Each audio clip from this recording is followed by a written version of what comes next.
नमस्ते, my self doctor Bharat Singh, Gurukul महिला college Porbandar. आज बीकॉम सेमेस्टर 3 ना कॉर्पोरेट एकाउंट सब्जेक्ट पर ऑनलाइन लेक्चर द्वारा जई रह्यो छुं। सामान्य रीते भक्त कवि नरसिंह मेहता यूनिवर्सिटी साथे संलग्न सौ प्रथम अभ्यासक्रम थी આપણે શરૂઆત કરશું। તો અભ્યાસક્રમનું જે આખું માળખું છે એ માળખું આ પ્રમાણે છે। તો સૌપ્રથમ ચેપ્ટરનું નામ છે કંપનીના વાર્ષિક હિસાબ।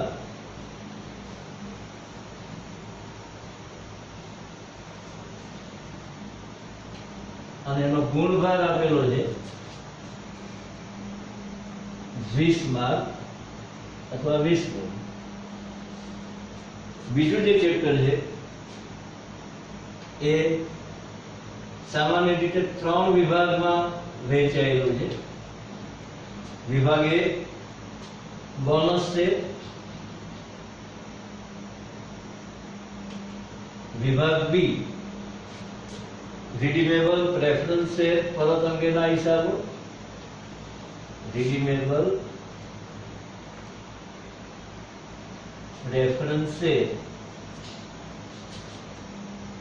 परत अंगेना हिसाबो अने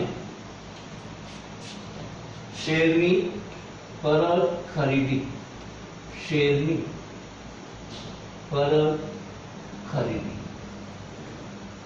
અને એનો ગુણભાર 20 માર્ક। એના પછી મૂડી ઘટાડ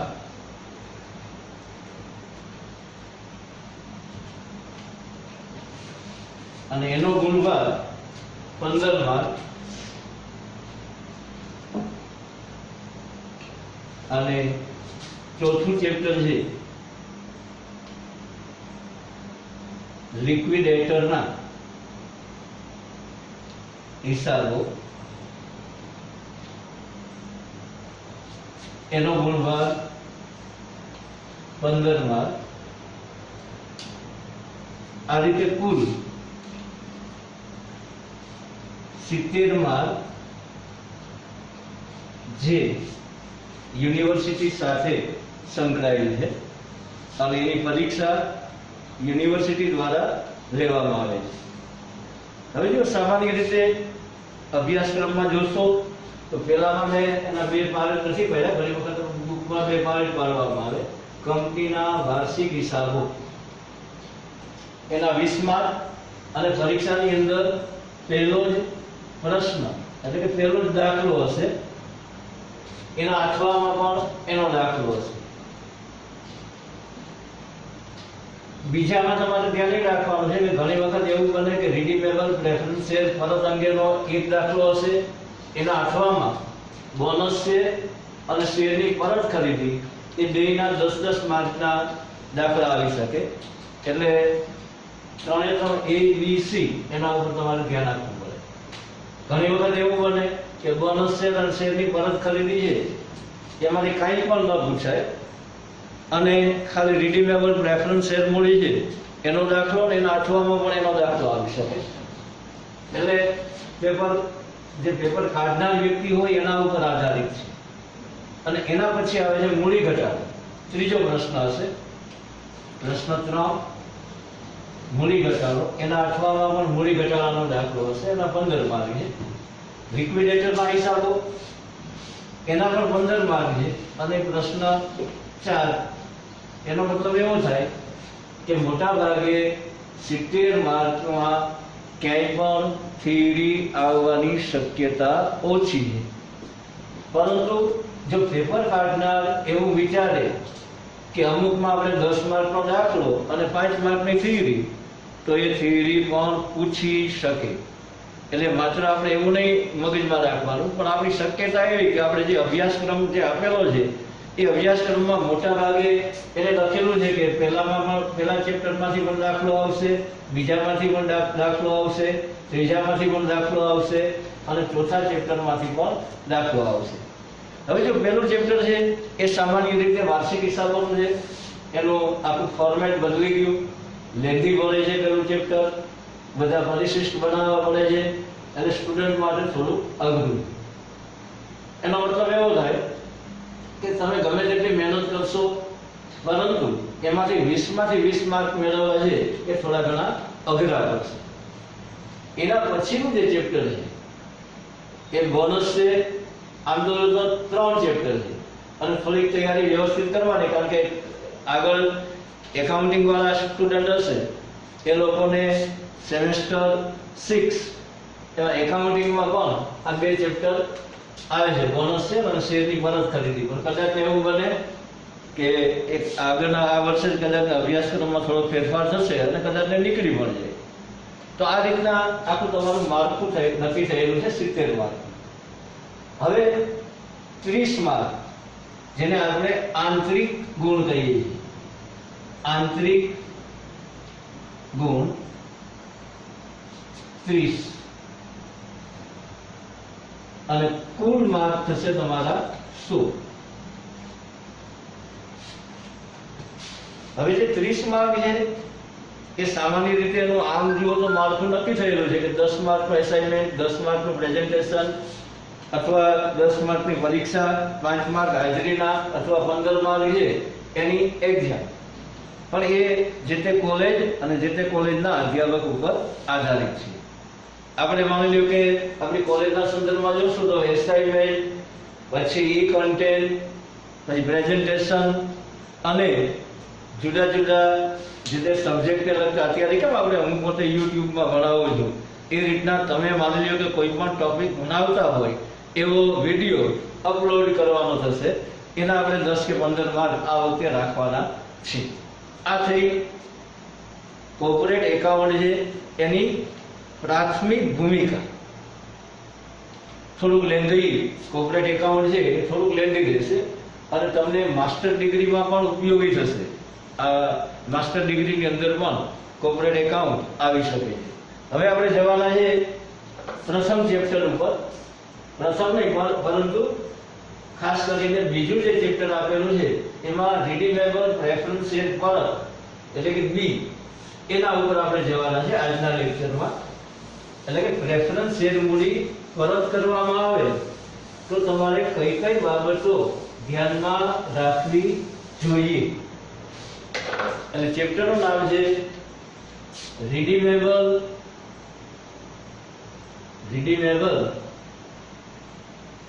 પ્રેફરન્સ શેર પરત અંગેના હિસાબ.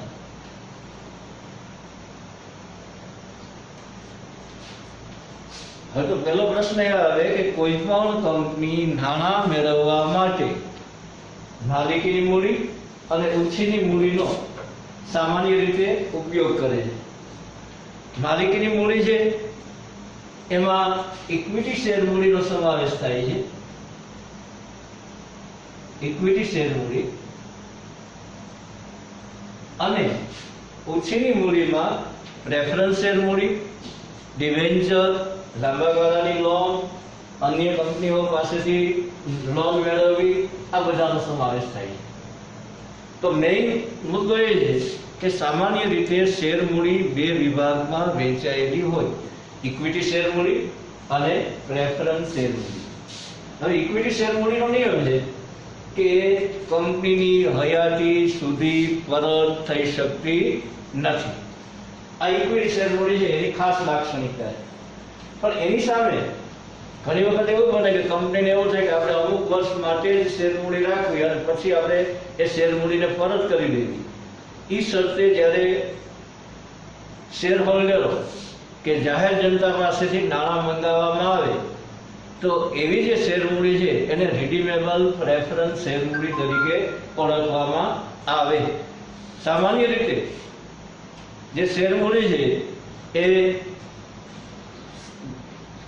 જો આપણે ધ્યાન ન રાખીએ એટલે કે પ્રેફરન્સ શેર મૂડી છે એ ઘણા બધા એના પ્રકાર હોઈ શકે, પણ ઇક્વિટી શેર મૂડી છે એના કોઈ એવા પ્રકાર નથી.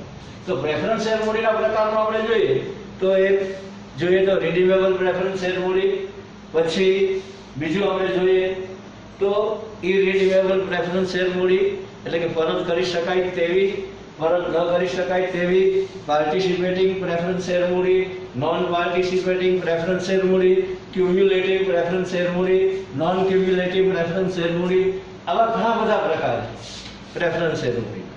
એમાંથી આપણે આજે જવાના છે રિડીમેબલ પ્રેફરન્સ શેર મૂડી પરત.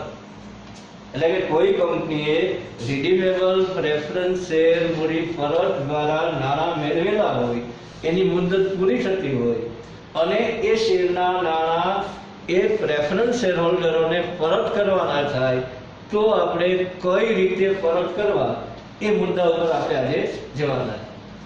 તો હવે એના માટે કંપની ધારાની જુદી જુદી જોગવાઈઓ હોય, તો એમાં પહેલા આપણે એ ધ્યાન રાખવાનું કે જે બાકુ સરવૈયો અથવા જે રિડીમેબલ પ્રેફરન્સ શેર મૂડી પરત કરવાની છે, એ પરત કરવાની શેર મૂડી છે એના ઉપર કોઈ પણ હપ્તો બાકી નથી ને. એનો મતલબ એવો થયો કે પ્રેફરન્સ જ્યારે કોઈ પણ પ્રેફરન્સ શેર મૂડી અથવા રિડીમેબલ પ્રેફરન્સ શેર મૂડી પરત કરવાની હોય તો એ પ્રેફરન્સ શેર મૂડી છે એના ઉપર કોઈ પણ હપ્તો બાકી હોવો જોઈએ નહીં. જો હપ્તો બાકી હોય તો એ હપ્તાઓ બાકી હોય એને મંગાવવો પડે. એનો મતલબ એમ થાય કે પેલો આપણે એ મુદ્દો ધ્યાનમાં રાખવાનો કે પ્રેફરન્સ શેર બાકી હપ્તો મંગાવવો, જો બાકી હોય તો. હવે એના માટે ધ્યાન એ રાખવાનું કે એના માટે અમુક બુક છે એમાં એક જ આમ નોંધ થાય છે, અમુક લેખકો છે એની બે આમ નોંધ લખે છે. એટલે પહેલા હપ્તો મંગાવવામાં આવે ત્યારે એવી નોંધ લખવામાં આવે કે પ્રેફરન્સ શેર બાકી હપ્તા ખાતે ઉધાર તે રિડીમેબલ પ્રેફરન્સ શેર મૂડી ખાતે જમા. આ પહેલી નોંધ આવી. હવે હપ્તો મંગાવ્યો, હવે પ્રેફરન્સ શેર હોલ્ડરોએ આપણને નાણાં આપ્યા એટલે બીજી નોંધ આવે કે બેંક ખાતે ઉધાર તે પ્રેફરન્સ શેર બાકી હપ્તા ખાતે.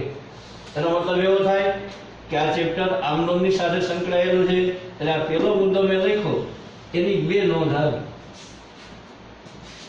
એટલે હવે તમારે યાદ શું રાખવાનું કે જ્યારે પ્રેફરન્સ શેર મૂડી પરત કરવામાં આવે ત્યારે સૌ પ્રથમ જે પ્રેફરન્સ શેર મૂડી પરત કરવાની છે એના ઉપર બાકી હપ્તો હોય તો એ બાકી હપ્તો મંગાવવો. આ પહેલો મુદ્દો. હવે બીજો મુદ્દો આવશે નવા શેર બહાર પાડવા ઓગળી મૂડી પરત અનામત. હવે આ મુદ્દામાં તમારે ધ્યાનમાં એ રાખવાનું છે કે સામાન્ય રીતે એકંદરે જુઓ તો પહેલા સ્ટેપ પછી આપણે બીજી ગણતરી કરવાની થશે તો કે પ્રેફરન્સ શેર હોલ્ડરોને પરત કરવાની રકમ.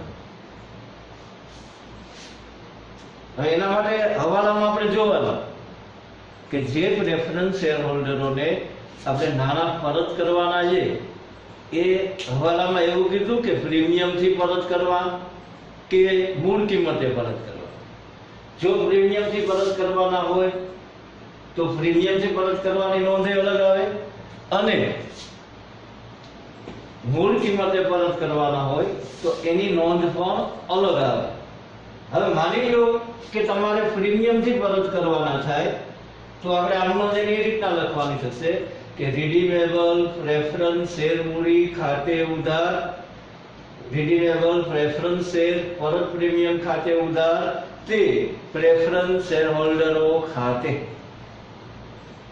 હવે માની લો કે પ્રીમિયમથી પરત નથી કરવાના અને મૂળ કિંમતે પરત કરવાના, તો એની નોંધ થશે રિડીમેબલ પ્રેફરન્સ શેર મૂડી ખાતે ઉધાર તે પ્રેફરન્સ શેર હોલ્ડરો ખાતે.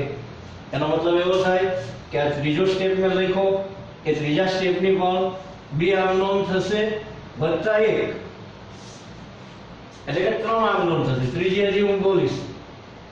હવે ત્રીજી નોંધ આવશે કે જે આપણે પહેલા લખવાનું નહીં, છેલ્લે લખવાનું થશે.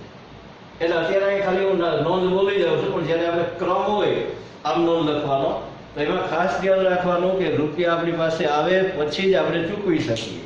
તો આ પ્રેફરન્સ શેર હોલ્ડરોને ચૂકવવાની નોંધ એ છેલ્લે રાખવાની.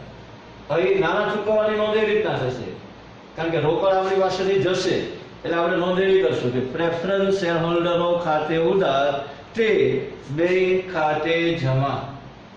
શક્ય હોય ત્યાં સુધી બેંક ખાતે જ લખવાનું, રોકડ ખાતે નહીં લખવાનું, કારણ કે મોટા ભાગે આ બધા વ્યવહારો ચેકથી અથવા ઓનલાઈન થતા હોય છે. તો આ ત્રીજા મુદ્દાની ત્રણ આમ નોંધ થઈ. હવે એના પછી જે મેં બીજો મુદ્દો લખેલો કે નવા શેર બહાર પાડવા અથવા મૂડી પરત અનામત. જો દાખલામાં તમને કંઈ પણ સૂચના આપેલી ન હોય તો આપણે એવું સમજવાનું કે પ્રેફરન્સ શેર નફામાંથી પરત કરવામાં આવ્યા. હવે માની લો કે પ્રેફરન્સ શેર એની મૂળ કિંમત, જે આપણે શેર પરત કરવાના છે પ્રેફરન્સ શેર, એની મૂળ કિંમત 5 લાખ છે. મૂળ કિંમત શબ્દ બોલું અને કાંઈ નથી કીધું, તો એનો મતલબ કે નફામાંથી પરત કરવાના છે, એટલે આપણે 5 લાખ રૂપિયાનું મૂડી પરત અનામત ઊભું કરવાનું થાય. હવે મૂડી પરત અનામત શેમાંથી ઊભું કરી શકીએ? તો સામાન્ય રીતે મહેસૂલી નફામાંથી. સામાન્ય અનામત આપેલું હોય, નફા નુકસાન ખાતાની બાકી આપેલી હોય, અનામત ભંડોળ આપેલું હોય, ડિબેન્ચર પરત ભંડોળ આપેલું હોય, ડિબેન્ચર પરત નિધિની બાકી આપેલી હોય, આવી જે મહેસૂલી નફામાંથી જે અનામતોની ફાળવણી થયેલી હોય એવા અનામતોનો ઉપયોગ મૂડી પરત અનામત માટે કરવાનો રહેશે. ઘણી વખત અમુક લોકો છે એ શેર પ્રીમિયમનો પણ ઉપયોગ કરે છે, પરંતુ શેર પ્રીમિયમ એ સામાન્ય રીતે મૂડી નફો છે, પણ તેમ છતાં આપણે ક્યારેક બુકને ફોલો કરતા હોય એટલે ઘણી વખત એ શેર પ્રીમિયમમાંથી પણ અનામતની, મૂડી પરત અનામતની જોગવાઈ અમુક દાખલામાં કરેલી છે. શક્ય હોય ત્યાં સુધી એનો ઉપયોગ કરવો નહીં. તો હવે એનો મતલબ એવો છે કે ઘણી વખત તમને દાખલામાં એવું કહી દીધું કે પ્રેફરન્સ શેર પરત કરવા માટે રૂપિયા 2 લાખના અથવા 2000 ઇક્વિટી શેર દરેક રૂપિયા 100 નો બહાર પાડવામાં આવ્યું.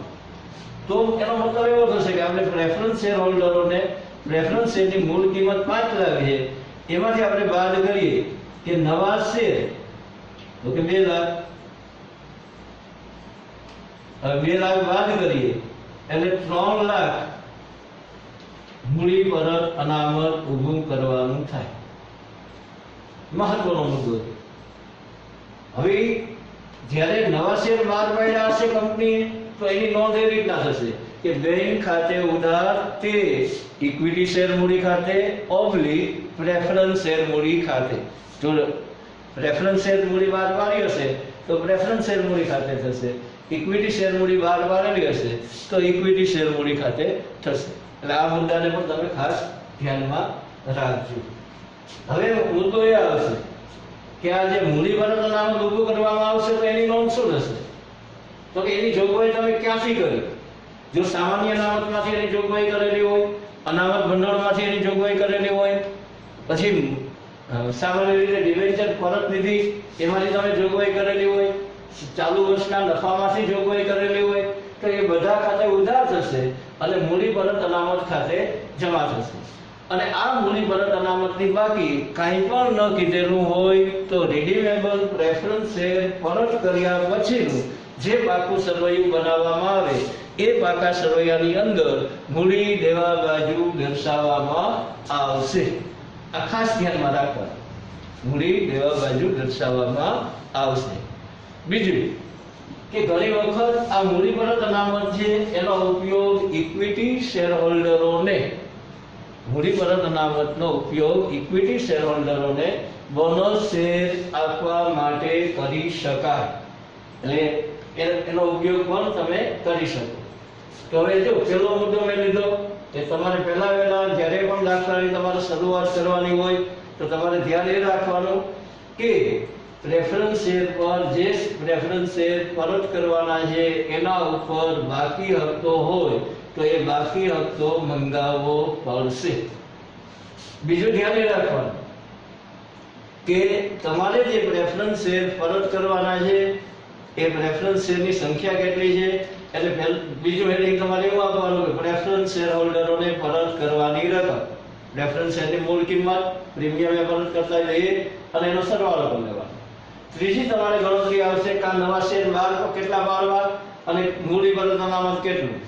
જો કાંઈ દાખલામાં સૂચના ન આપેલી હોય તો આપણે એમ સમજવાનું કે પ્રેફરન્સ શેર નફામાંથી અથવા નફા જેવી અનામતોમાંથી પરત કરવામાં આવ્યા, એટલે જેટલી પ્રેફરન્સ શેરની મૂળ કિંમત હોય એટલું મૂડી પરત અનામત ઊભું કરવું. તો આ એટલા મુદ્દા છે. હવે એના પછી એક મુદ્દો આવશે, ચોથો મુદ્દો, પ્રેફરન્સ શેર પર પ્રીમિયમ માંડી વાળવા અંગે.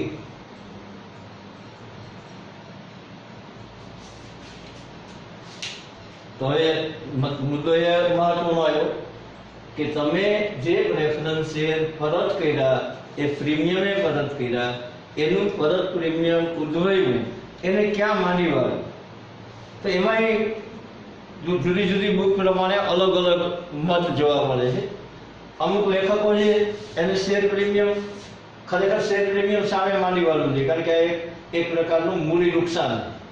તો આવા મૂડી નુકસાનને સામાન્ય રીતે મૂડી નફો હોય એની સામે માંડી વાળવું જોઈએ. એટલે પહેલા તમારે એ ધ્યાનમાં રાખવાનું કે નવા શેરનું કઈ પ્રીમિયમ ઉદ્ભવ્યું, નવા શેર બહાર પાડ્યા એનું, અથવા આખા સરવૈયામાં જે તમને રકમ આપી એમાં તમને શેર પ્રીમિયમ આપેલું છે તો એ શેર પ્રીમિયમને ધ્યાનમાં લઈ અને તમારે પરત પ્રીમિયમ છે એને માંડી વાળવાનું. હવે માની લો પરત પ્રીમિયમ 10,000 આપેલું, હવે શેર પ્રીમિયમ 8,000 છે, નવું પ્રીમિયમ 1,000 છે જે નવા શેર બહાર પાડ્યા.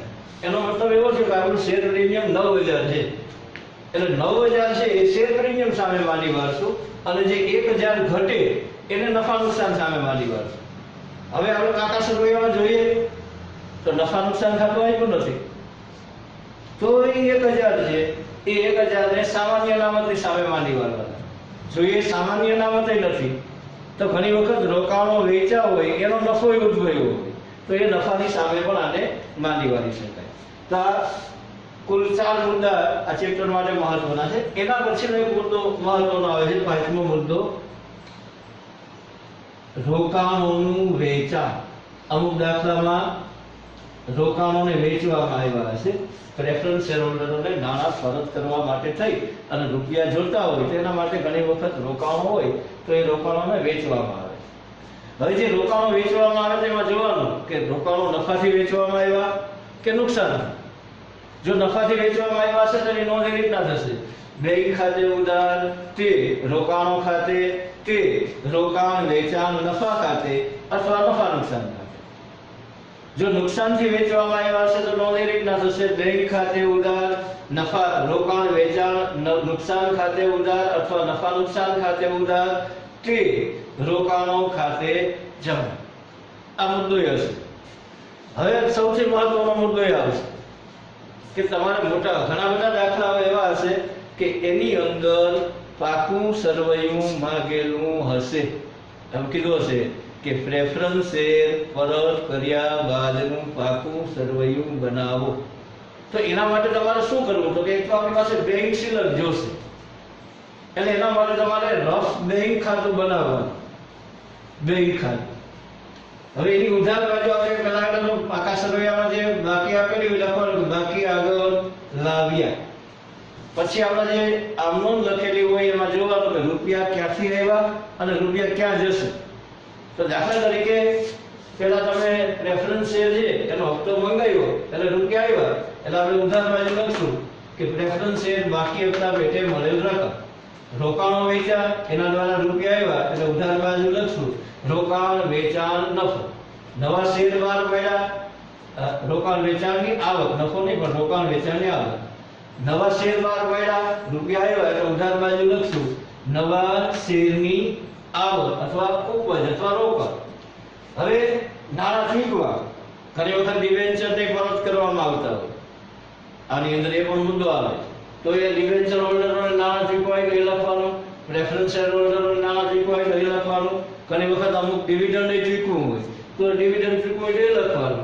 અને એને આધારે રોકડ ખાતું જે બનાવવામાં આવે એટલે એ રોકડ ખાતામાં છેલ્લે પછી લખી આપણે બાકી આગળ લઈ ગયા, અને એ જે બાકી આવે એને પાકા સરવૈયામાં તમારે દર્શાવવાની થાય.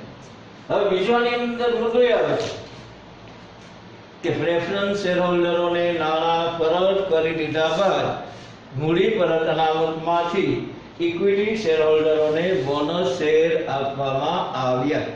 ઘણી વખત એમ કીધું હશે ઇક્વિટી શેરહોલ્ડરોને બાકી હપ્તા પેટે બોનસ આપવામાં આવ્યું. એની અલગ અલગ આમ નોંધ આવશે એટલે કે આમ નોંધ આપણે વ્યવસ્થિત જોઈ લેવી પડશે. બાકી હપ્તા પેટે બોનસ આપવામાં આવશે તો એની આમ નોંધ એ રીતના થશે કે પેલા બાકી હપ્તો મંગાવવામાં આવે એટલે એની નોંધ એ રીતના થશે કે ઇક્વિટી શેર બાકી હપ્તા ખાતે ઉધાર તે ઇક્વિટી શેર મૂડી ખાતે. હવે બીજું કે બાકી હપ્તા પેટે બોનસ જે એની જોગવાઈ શેમાંથી કરી? સામાન્ય અનામતમાંથી કરી, મૂડી પરત અનામતમાંથી કરી, નફા નુકસાન ખાતેથી કરી. તો બીજી નોંધ એ રીતના આવશે નફા નુકસાન અથવા મૂડી પરત અનામત અથવા સામાન્ય અનામત ખાતે ઉધાર તે ઇક્વિટી શેરહોલ્ડરોના બોનસ ખાતે. આ બીજી નોંધ. અને પછી નોંધ આવશે ઇક્વિટી શેરહોલ્ડરોના બોનસ ખાતે ઉધાર તે ઇક્વિટી શેર બાકી હપ્તા ખાતે. એનો મતલબ એવો થયો કે જ્યારે પણ બાકી હપ્તા પેટે બોનસ આપવામાં આવે તો એની 3 નોંધ થશે. હવે માની લ્યો કે પૂર્ણ ભરપાઈ શેર બોનસ તરીકે આપવામાં આવે તો પૂર્ણ ભરપાઈ શેર બોનસ તરીકે આપવામાં આવે તો તમારે ધ્યાન એ રાખવાનું કે જે પૂર્ણ ભરપાઈ શેર બોનસ તરીકે આપવામાં આવે એની પહેલા જોગવાઈ ક્યાંથી કરવામાં આવી અને જે બોનસ આપવામાં આવે છે પ્રીમિયમથી આપવામાં આવે કે મૂળ કિંમતે આપવામાં આવે. હવે માની લો કે એની જોગવાઈ તમે સામાન્ય અનામતમાંથી કરેલ હોય, મૂડી પરત અનામતમાંથી કરેલ હોય, નફા નુકસાન ખાતાની બાકીમાંથી કરેલ હોય, અનામત ભંડોળમાંથી કરેલ હોય, ડિબેન્ચર પરત નિધિમાંથી કરેલ હોય તો એની પહેલી નોંધ એ રીતના થશે ડિબેન્ચર પરત નિધિ ખાતે ઉધાર, ડિબેન્ચર પરત નિધિ ખાતે ઉધાર, સામાન્ય અનામત ખાતે ઉધાર, મૂડી પરત અનામત ખાતે ઉધાર, નફા નુકસાન ખાતે ઉધાર, અનામત ભંડોળ ખાતે ઉધાર તે ઇક્વિટી શેરહોલ્ડરોના બોનસ ખાતે. હવે માની લ્યો કે શેર જે બોનસ આપવામાં આવ્યું એ મૂળ કિંમતે જ આપવામાં આવ્યું તો બીજી નોંધ એ રીતના થશે ઇક્વિટી શેરહોલ્ડરોના બોનસ ખાતે ઉધાર તે ઇક્વિટી શેર મૂડી ખાતે. હવે માની લો કે બોનસ પ્રીમિયમથી આપવામાં આવ્યું તો નોંધ એ રીતના થશે ઇક્વિટી શેરહોલ્ડરોના બોનસ ખાતે ઉધાર તે ઇક્વિટી શેર મૂડી ખાતે તે ઇક્વિટી શેર પ્રીમિયમ ખાતે. ટોટલી આમ નોંધ આવી રિડીમેબલ પ્રેફરન્સ શેર મૂડીમાં જે આમ નોંધ થાય એ બધાનો સમાવેશ થઈ ગયો. હવે જો પાછું ફરીથી હું રિપીટ કરું છું પહેલા આમ નોંધ આવશે કઈ તો કે પ્રેફરન્સ શેર બાકી હપ્તા માટેની તો કે પ્રેફરન્સ શેર બાકી હપ્તા માટે 2 નોંધ આવશે. પછી તો કે બીજી નોંધ કઈ આવશે તો કે પ્રેફરન્સ શેરહોલ્ડરોને જે રકમ પરત કરવાની છે એ પરત કરવાની તો એના માટેની સામાન્ય રીતે 2 અથવા 3 નોંધ આવશે. હવે એના પછી તો કે પ્રેફરન્સ શેર નવા વાર પાડવામાં આવે, મૂડી પરત અનામત ઊભું કરવામાં આવે એની નોંધ આવી ગઈ. રોકાણો વેચવામાં આવશે તો એની 1 નોંધ આવશે. પછી પરત પ્રીમિયમ માંડી વાળવામાં આવશે એની 1 નોંધ આવશે. એના પછી સામાન્ય રીતે બાકી હપ્તા પેટે બોનસ આપવામાં આવે તો 3 નોંધ આવે અને જે બોનસ શેર આપવામાં આવે તેના માટે 2 નોંધ આવે. આ જે નોંધ છે એ અંદાજિત છે, એમાં ફેરફાર થઈ શકે. હવે ધ્યાને રાખો કે આ બધી આમ નોંધ તમે કરી લીધા પછી તમારે પાકું સરવૈયું બનાવવાનું થશે. અને જે પાકું સર્વે તમે બનાવશો એમાં તમારે દરેક વિગતને ધ્યાનમાં રાખવાની થશે. એક પહેલા તમારે મૂડી દેવા બાજુ જોવાનું કે રિડીમેબલ પ્રેફરન્સ શેર મૂડી હતી અને આપણે પરત કરી દીધી એટલે હવે બેલેન્સ શીટમાં આવશે નહીં. હવે ઇક્વિટી શેર મૂડી આપેલી હશે તો જોવાનું કે ઇક્વિટી શેર મૂડી માની લો કે 8000 શેર આપેલા જ હતા તો કે એમાં હપ્તો બાકી હતો. 8000 શેર 8 રૂપિયા લખ્યા હતા એટલે તમે ખાલી 64000 લખેલા હતા. હવે 2 રૂપિયાનો હપ્તો મંગાવી લીધો તો એ 2 રૂપિયાનો હપ્તો મંગાવી લીધો એટલે હવે તમારે એ શેર લખવાના થાય 80000 લખવાના થાય. કારણ કે હપ્તો આવી ગયો, હપ્તા પેટે બોનસ આવી ગયું. હવે એ જ રીતના માની લો કે તમે આ નવા શેર બહાર પાડ્યા હોય, ઇક્વિટી 2000 નવા શેર બહાર પાડેલા હોય તો હવે 8000 હતા એના બદલે 10000 થઈ ગયા એટલે બેલેન્સ શીટની અંદર તમારી ઇક્વિટી શેર મૂડી 1 લાખ રૂપિયા દર્શાવવાની થશે. એટલે 1 લાખ રૂપિયા તમે બેલેન્સ શીટની અંદર શેર મૂડી દર્શાવીશું. એના પછી આપણે નીચે ઉતારવાનું તો કે સામાન્ય અનામત આપેલું છે તો કે એનો મૂડી પરત અનામત ઊભું કરવામાં ઉપયોગ થઈ ગયો તો કે હા, તો કે તો હવે આવશે નહીં. નફા નુકસાન ખાતું આપ્યું તો કે એમાંથી કેટલી રકમનો ઉપયોગ થયો અને કદાચ કોઈ રકમ બાકી હોય તો એ આપણે દર્શાવવાની થશે. રોકાણ વેચાણ નફો આવ્યો હોય એનો ઉપયોગ થયો ન થયો હોય તો રોકાણ વેચાણ નફો છે એ તમારે નફા નુકસાન ખાતાની અંદર ઉમેરવો પડશે. એ જ રીતના મૂડી પરત અનામતની બાકી છે એ બાકીનો ઉપયોગ થઈ ગયો કે નહીં, જો ન થયો હોય તો તમારે પાકા સરવૈયામાં દર્શાવવો પડશે. એ સિવાય શેર પ્રીમિયમ આપેલું છે એ શેર પ્રીમિયમ બધું વપરાઈ ગયું કે એમાંથી કોઈ રકમ બાકી છે એ જોવા. આ રીતના એક એક વિગતને વ્યવસ્થિત રીતે ચેક કરી અને મૂડી દેવા બાજુ આપણે આગળ વધવાનું. મિલકત લેણા બાજુ એટલો બધો પ્રોબ્લેમ નથી. લોકલ સિલક આવી ગઈ એટલે મિલકત લેણા બાજુની મોટા ભાગની બાબત છે એ પૂર્ણ થઈ ગઈ. મોટા ભાગની રોકાણો વેચી દીધા તો નહીં આવે. પછી જે બાકી આપેલી હોય એમાં કંઈ ફેરફાર ન હોય તો એ લખી અને લોકલ સિલક લખી નાખવાનું. હવે અમુક દાખલામાં તમને એમ કીધેલું હશે કે નવા ઇક્વિટી શેર એવી રીતે બહાર પાડવામાં આવ્યા કે આખરની રોકડ સિલક 40000 જાળવી શકાય. આ મેં ખાલી અંદાજિત લીધું. તો તમારે રોકડને લગતા જેટલા પણ ટ્રાન્ઝેક્શન થયા હોય આવું રફલી બેંક ખાતું બનાવી અને એની અંદર બધા ટ્રાન્ઝેક્શન દર્શાવી દેવાના એટલે તમને ઉધાર બાજુ એક તફાવત મળશે. માની લો કે આ તફાવત મળ્યો 1,20,000 તો એ 1,20,000 છે એ ખાલી ઇક્વિટી શેર મૂડી નહીં હોય. જો મૂળ કિંમતે બહાર પડ્યા હોય તો એ 1,20,000 ઇક્વિટી શેર મૂડી હોઈ શકે. પણ જો એમ કીધું હોય કે નવા શેર 20% પ્રીમિયમે બહાર પાડવામાં આવ્યા તો આ 1,20,000 ની અંદર નવા શેરની મૂળ કિંમત અને શેર પ્રીમિયમ બંને સમાયેલું હોય છે. એટલે પછી તમારે એક સ્ટેપ આપવો પડે કે નવા શેરની સંખ્યા બરાબર કુલ રકમ છેદમાં ઇક્વિટી શેરની મૂળ કિંમત વત્તા પ્રીમિયમની રકમ. એટલે માની લો કે આની મૂળ કિંમત જે 100 રૂપિયા હોય અને 20% પ્રીમિયમ હોય તો તમારે 1,20,000 છે એને 120 વડે ડિવાઈડ કરવાના થાય એટલે તમારા શેર છે એને તમે 100 વડે ગુણશો એટલે 1,00,000 શેર મૂડી મળશે અને 1000 શેર ગુણાકારમાં 20 કરશો એટલે શેર પ્રીમિયમ મળશે. આ તો મેં એટલા માટે સમજાવ્યું કે ઘણી વખત દાખલામાં તમને આ પ્રમાણેની માહિતી પણ આપવામાં આવેલી હોય એટલે ખાસ ધ્યાન રાખજો. આજે મેં ચેપ્ટરમાં તમને જે કંઈ પણ માહિતી સમજાવી એ દાખલો ગણતી વખતે તમારા માટે ખૂબ જ ઉપયોગી થશે.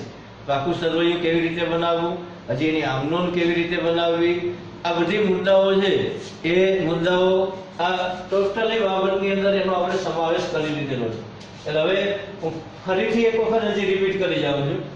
એટલે તમે ખાસ ધ્યાન રાખજો કે જ્યારે રિડીમેબલ પ્રેફરન્સ શેર મૂડી પરત કરવાની હોય તો પહેલા વહેલા બાકી હપ્તો મંગાવવો પડે અને એ બાકી હપ્તો મંગાવવામાં આવે એની બે નોંધ થશે.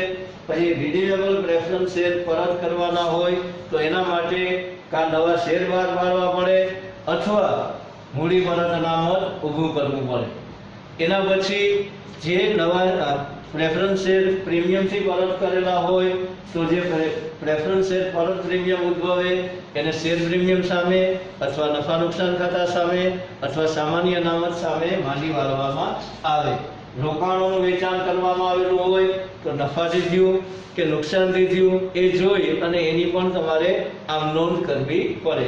આ ચેપ્ટર આમનોંધ ઉપર આધારિત હોવાથી જો આમનોંધ તમે વ્યવસ્થિત નહીં લખો, એના સ્ટેપ વ્યવસ્થિત તમે યાદ નહીં રાખો તો સામાન્ય રીતે એવું બનશે કે તમે આમનોંધ છે એ એકાદી ભૂલી જશો અથવા આમનોંધ ઉલટી ઘણી વખત થઈ જાય.